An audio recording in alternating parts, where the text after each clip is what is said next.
Bayangin saja, di tengah awal tahun anggaran 2026 yang baru jalan, suasana keuangan negara langsung bikin banyak orang was-was. Bukan cuma soal angka di atas kertas, tapi dampaknya bisa nyentuh langsung ke kantong jutaan orang. Dari ASN, pensiunan, sampai para calon pelamar CPNS, semua lagi nunggu satu jawaban besar yang rasanya makin hari makin bikin deg-degan. Apakah gaji bakal naik? Apakah pensiun ikut disesuaikan? Dan apakah CPNS 2026 tetap dibuka sesuai rencana?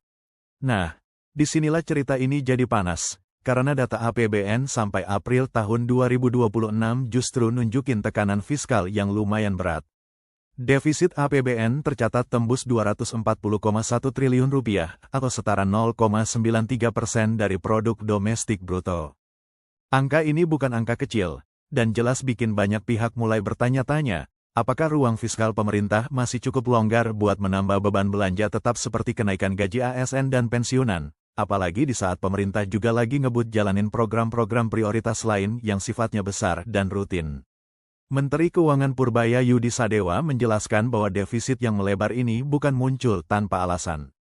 Menurut dia, kondisi itu adalah konsekuensi dari strategi percepatan belanja negara sejak awal tahun sampai kuartal I 2026, supaya pertumbuhan ekonomi bisa terus terdorong dari awal. Artinya, pemerintah memang sengaja gaspol di sisi belanja biar ekonomi bergerak lebih cepat, tapi konsekuensinya tekanan pada APBN juga ikut naik. Sampai April tahun 2026, belanja negara sudah mencapai Rp815 triliun, dan kalau dibandingkan dengan periode yang sama tahun sebelumnya, angkanya tumbuh 31,4% secara tahunan. Nah, di tengah situasi seperti ini, Purbaya juga menegaskan bahwa kenaikan gaji ASN dan pensiunan memang sudah tertulis dalam rencana kebijakan, tapi belum punya dasar hukum yang cukup kuat untuk langsung dijalankan. Jadi, walaupun ada sinyal, walaupun ada harapan, belum tentu semuanya bisa langsung dieksekusi begitu saja. Pernyataan ini sekaligus menunjukkan betapa hati-hatinya pemerintah dalam menambah kewajiban belanja tetap di tengah akselerasi program prioritas lain, termasuk makan bergizi gratis atau MBG yang juga menyedot perhatian dan anggaran besar. Di satu sisi, pemerintah ingin belanja tetap agresif agar ekonomi kebut, tapi di sisi lain mereka juga tidak bisa asal menambah beban jangka panjang yang nantinya bisa jadi masalah kalau penerimaan negara tidak sebanding dengan pengeluarannya. Jadi ya, posisinya benar-benar serba dilematis. Kalau terlalu pelan, pertumbuhan ekonomi bisa ketahan. Kalau terlalu ngebut tanpa kontrol, stabilitas fiskal jangka panjang bisa keganggu. Dan itulah kenapa isu gaji ASN, pensiunan, dan CPNS 2026 jadi topik yang terus dipantau banyak orang dari hari ke hari.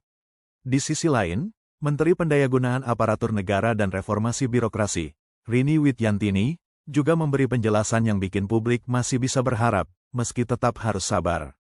Menurut Rini, usulan kenaikan gaji ASN sebenarnya tetap masuk ke dalam kerangka kebijakan melalui Perpres Nomor 79 Tahun 2025.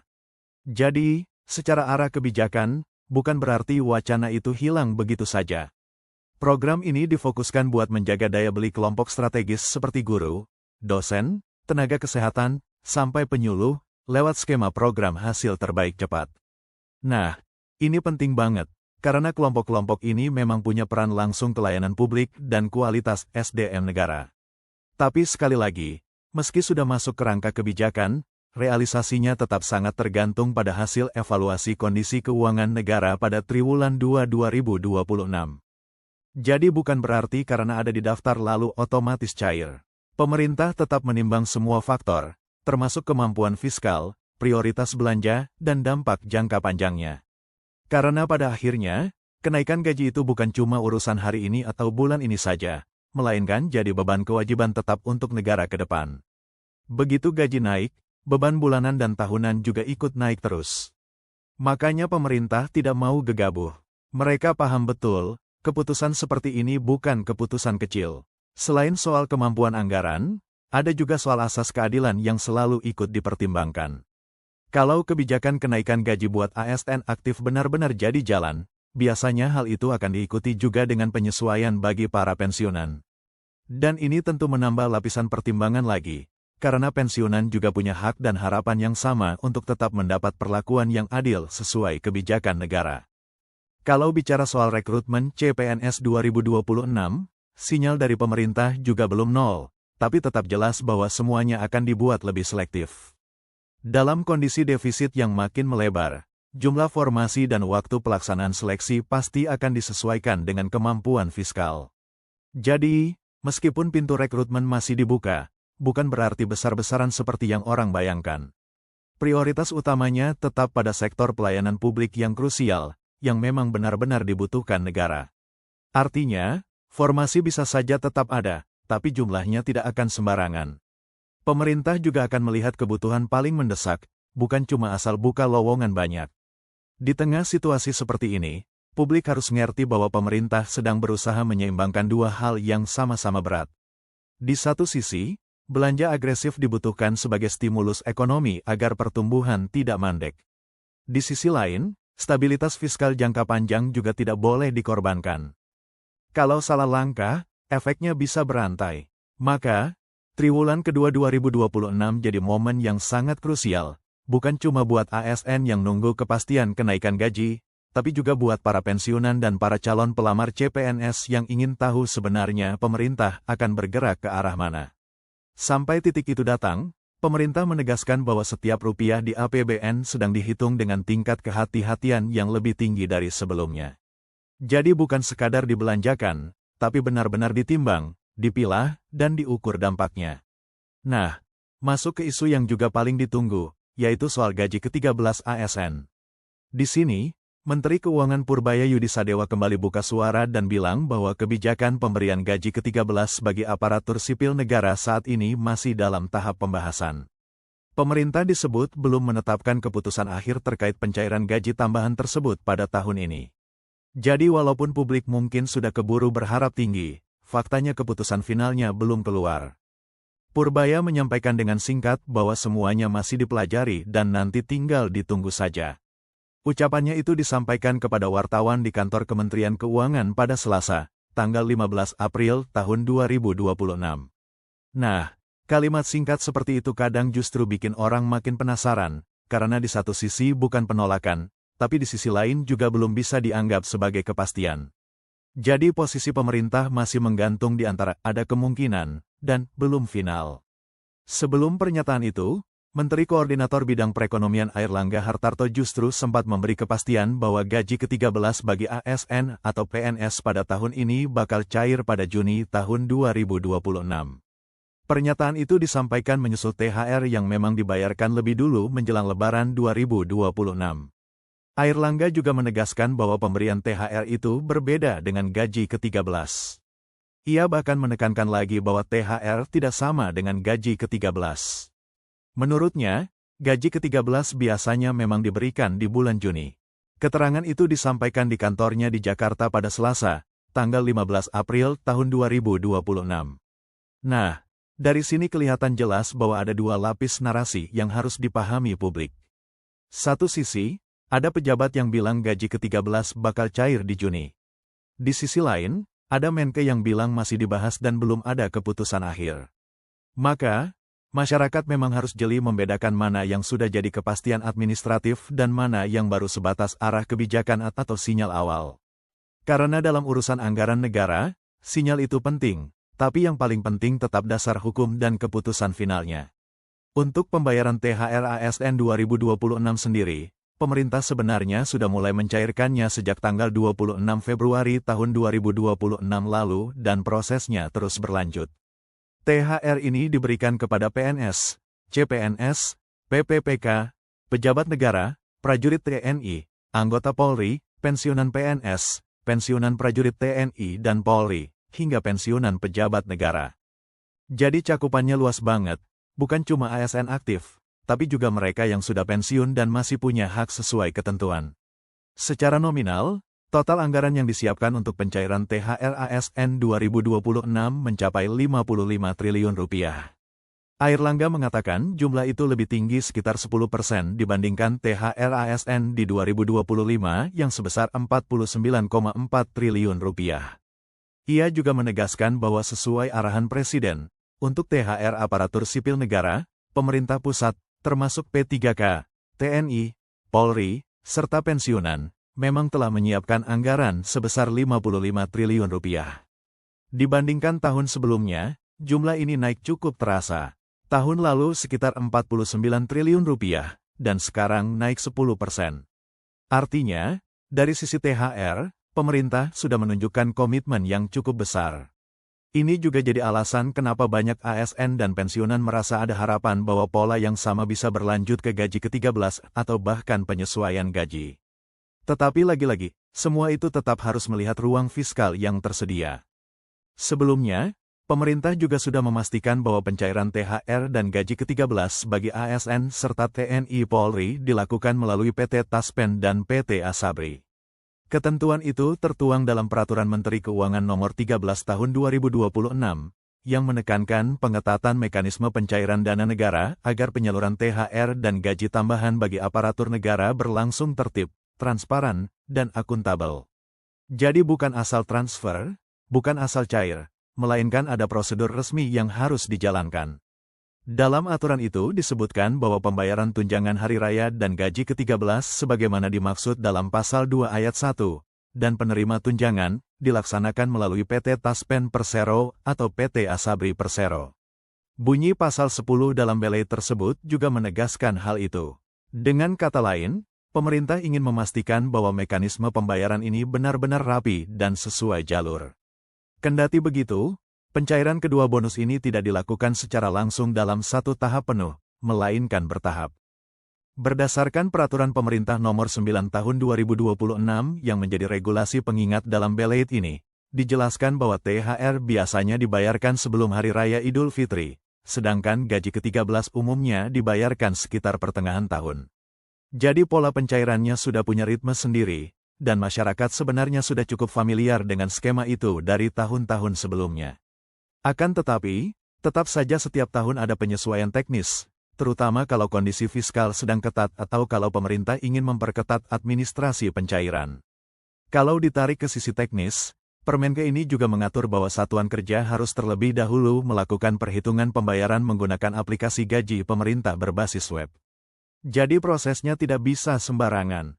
Hasil perhitungan dari aplikasi itu lalu dijadikan dasar untuk penerbitan surat perintah membayar langsung, atau SPMLS, yang diajukan ke Kantor Pelayanan Perbendaharaan Negara.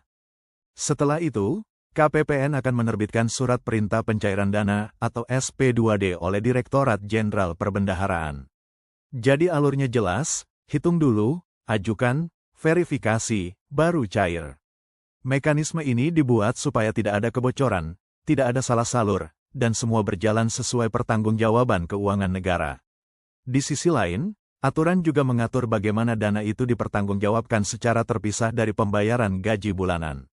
Ini penting, karena THR dan gaji ke-13 bukan bagian dari gaji biasa, melainkan komponen tambahan yang punya basis pencairan sendiri.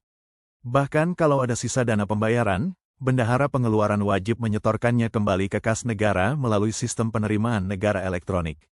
Jadi dana yang tidak terpakai tidak boleh nganggur atau dipakai sembarangan. Penyetoran sisa dana pembayaran tunjangan hari raya dan gaji ke-13 sebagaimana dimaksud pada ayat 1 juga tidak boleh digabungkan dengan penyetoran lainnya. Semuanya harus tercatat terpisah dan rapi. Penyetoran ke kas negara sebagaimana dimaksud pada ayat 1 dilaksanakan sesuai dengan Peraturan Menteri Keuangan mengenai Sistem Penerimaan Negara secara elektronik, begitu bunyi ketentuan dalam Pasal 8 dalam belait tersebut. Ini menandakan bahwa tata kelola keuangan sekarang memang makin ketat, makin digital, dan makin diawasi. Kalau dilihat dari keseluruhan situasinya, publik sebenarnya sedang berada di tengah kabar yang campur aduk. Di satu sisi ada harapan besar soal kenaikan gaji ASN dan pensiunan, ada sinyal bahwa gaji ke-13 masih dibahas, ada juga kabar bahwa THR 2026 sudah disiapkan dengan anggaran yang naik. Tapi di sisi lain, APBN lagi ditekan oleh defisit yang cukup terasa, belanja negara sudah tinggi, dan pemerintah lagi dorong banyak program prioritas yang juga butuh dana tidak sedikit. Jadi pertanyaannya sekarang bukan cuma, apakah akan naik, tapi juga, kapan, bagaimana, dan seberapa besar kemampuan negara untuk mengeksekusinya. Inilah yang bikin triwulan kedua 2026 jadi titik paling penting untuk ditunggu. Karena pada masa itulah pemerintah akan lebih kelihatan arah sikapnya. Apakah kebijakan kesejahteraan ASN dan pensiunan akan mulai dikunci, atau justru akan ditunda sambil menunggu kondisi fiskal lebih aman? Apakah CPNS 2026 akan dibuka lebih luas atau tetap dibatasi? Apakah gaji ke-13 akan benar-benar cair sesuai harapan Airlangga pada Juni, atau masih menunggu finalisasi dari Menke? Semua masih berjalan dalam area abu-abu yang bikin banyak orang deg-degan. Yang jelas, dari penjelasan pemerintah, satu hal bisa dipahami, mereka tidak ingin gegabah. Karena begitu kenaikan gaji atau penambahan tunjangan disahkan, beban itu akan menjadi kewajiban tetap jangka panjang bagi negara. Tidak bisa cuma dipikirkan untuk 1 atau 2 bulan. Harus dihitung efeknya ke tahun-tahun berikutnya. Dan karena itu pula pemerintah harus melihat bukan hanya kebutuhan hari ini, tapi juga ruang fiskal untuk masa depan. Di saat yang sama, asas keadilan juga terus dipegang. Pemerintah tahu bahwa kalau ASN aktif mendapat penyesuaian, maka pensiunan juga akan ikut menjadi perhatian. Ini bagian dari prinsip kebijakan publik yang tidak bisa diabaikan. Karena pensiunan bukan kelompok yang bisa diperlakukan terpisah begitu saja, apalagi mereka juga bagian dari sistem aparatur negara yang sudah mengabdi bertahun-tahun. Maka, semua keputusan yang diambil harus mempertimbangkan keseimbangan antara keberlanjutan fiskal dan rasa keadilan bagi semua pihak yang terdampak. Kalau publik sekarang merasa jawaban pemerintah masih menggantung, itu memang karena prosesnya belum selesai. Namun bukan berarti harapan harus padam. Justru sinyal-sinyal yang ada menunjukkan bahwa kebijakan ini masih hidup, masih dibahas, dan masih terus dipantau. Hanya saja, pemerintah sedang memilih waktu yang paling pas untuk mengambil keputusan agar tidak salah langkah. Soal gaji ke-13 misalnya, walaupun Menko Perekonomian sudah memberi sinyal kuat bahwa pencairan akan dilakukan pada Juni tahun 2026, tetap saja Menke menegaskan bahwa pembahasan masih berlangsung dan keputusan final belum keluar. Ini menandakan bahwa dalam birokrasi, satu rencana bisa saja sudah dibicarakan di level tertentu, tapi belum tentu langsung final kalau belum melewati semua pertimbangan fiskal dan hukum. Jadi buat ASN, pensiunan, maupun calon pelamar CPNS, yang paling bijak sekarang adalah terus memantau perkembangan resminya sambil menahan ekspektasi agar tidak terlalu tinggi dulu. Karena dalam situasi anggaran seperti sekarang, keputusan besar memang tidak bisa dikeluarkan dengan sembarangan. Di tengah semua itu, satu hal yang juga menarik adalah bagaimana pemerintah berusaha menjaga kepercayaan publik. Mereka menyampaikan bahwa THR sudah disiapkan, gaji ke-13 masih dibahas, kenaikan gaji ada dalam kerangka kebijakan, dan CPNS tetap punya peluang dibuka meski selektif. Artinya, pemerintah tidak sedang menutup pintu, tapi juga tidak mau membuka semuanya lebar-lebar tanpa perhitungan. Ini semacam langkah tengah, kompromi antara kebutuhan rakyat dan kemampuan kas negara. Dan dalam kondisi ekonomi yang sensitif seperti sekarang, kompromi seperti ini memang sering jadi pilihan paling realistis. Karena kalau pemerintah terlalu cepat menjanjikan sesuatu tanpa dasar anggaran yang kuat, risikonya justru bisa lebih besar. Sebaliknya, kalau terlalu lama menunda, kepercayaan publik juga bisa turun. Makanya semua berjalan hati-hati, pelan, tapi tetap ada arah. Jadi, kalau disimpulkan dalam bahasa yang paling gampang dipahami, cerita besarnya adalah begini. APBN 2026 lagi ditekan oleh defisit yang lumayan besar. Belanja negara meningkat karena pemerintah ngebut menjalankan program prioritas. Dan di tengah situasi itu kenaikan gaji ASN serta pensiunan masih belum punya dasar hukum final untuk langsung dijalankan. Meski begitu, usulan itu tetap ada dalam kerangka kebijakan melalui Perpres 79 tahun 2025, dan pemerintah masih akan mengevaluasi lagi pada triwulan kedua 2026. Sementara itu, gaji ke-13 juga masih dibahas oleh Kementerian Keuangan, walaupun sebelumnya sudah ada sinyal bahwa pencairannya bisa dilakukan pada Juni tahun 2026. THR ASN 2026 sendiri sudah dicairkan sejak tanggal 26 Februari tahun 2026 dengan total anggaran Rp55 triliun, melalui mekanisme yang diatur ketat lewat Taspen dan Asabri sesuai Permenke nomor 13 tahun 2026 dan PP nomor 9 tahun 2026. Untuk CPNS 2026, pintu pembukaan formasi masih ada, tapi akan dilakukan secara selektif dan disesuaikan dengan kemampuan fiskal. Jadi sekarang semua mata tertuju ke triwulan kedua 2026, karena pada momen itulah kepastian yang selama ini ditunggu akan mulai kelihatan bentuknya. Sampai saat itu tiba, setiap rupiah dalam APBN memang sedang dihitung dengan lebih hati-hati dari sebelumnya, Dan itu artinya pemerintah sedang jalan di jalur yang sangat sensitif, antara memenuhi harapan publik dan menjaga kesehatan keuangan negara tetap aman.